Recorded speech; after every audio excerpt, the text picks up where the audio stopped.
Now let's use our bump map to create a color map. And the reason, if it's not completely obvious that we do this, is so that the elements that we added to our bump will match exactly with the elements that we have in our color map. So take the bump map at its current state for you, which is obviously it's going to look a little bit different than the one I have, but wherever you've placed these, you're going to do the same sort of things to those layers and not move them around so that all the details are right where they need to be. So let's go in and start by going into this PS. And this goes on top. This is basically the label in the middle. And so this right now is just kind of raised up slightly. This is going to be for the color. So let's turn off our color overlay. And then we can look at this stroke. And let's set the stroke to kind of a lighter color here.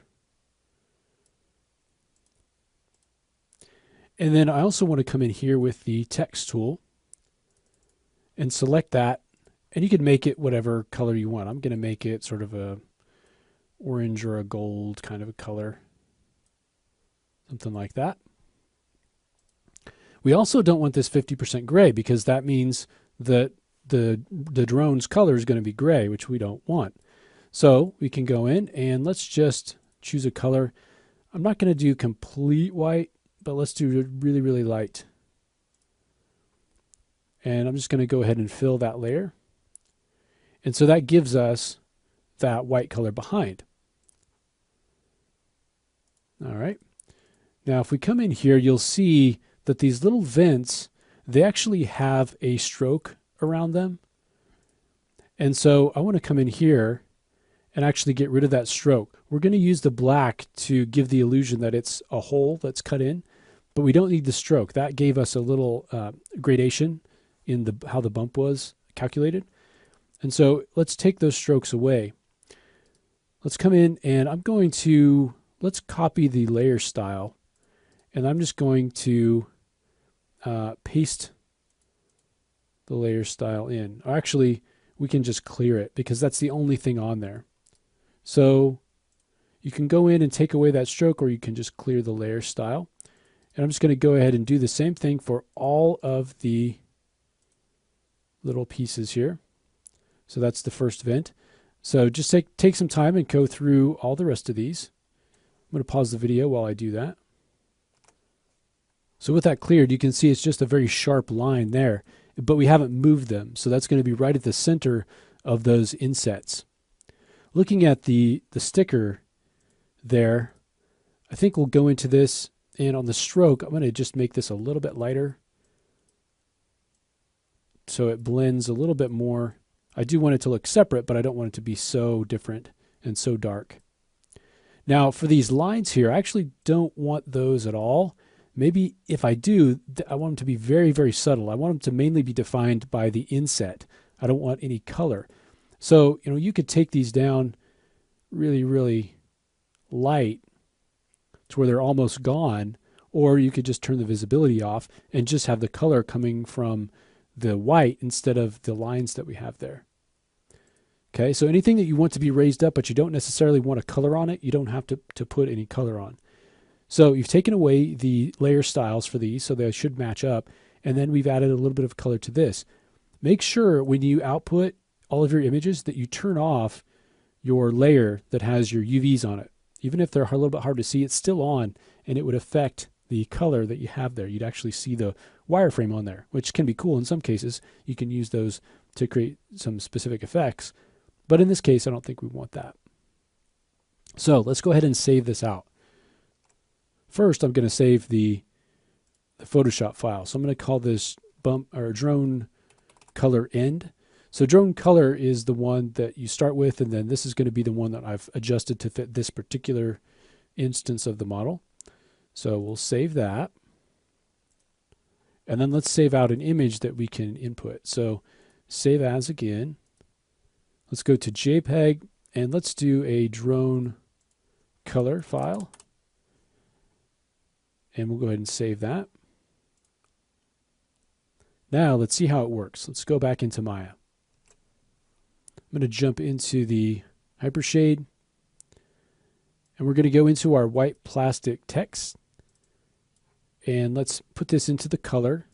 It's a file. We'll find our image. Let's grab the drone color JPEG and open that up. It's going to plug that into the color.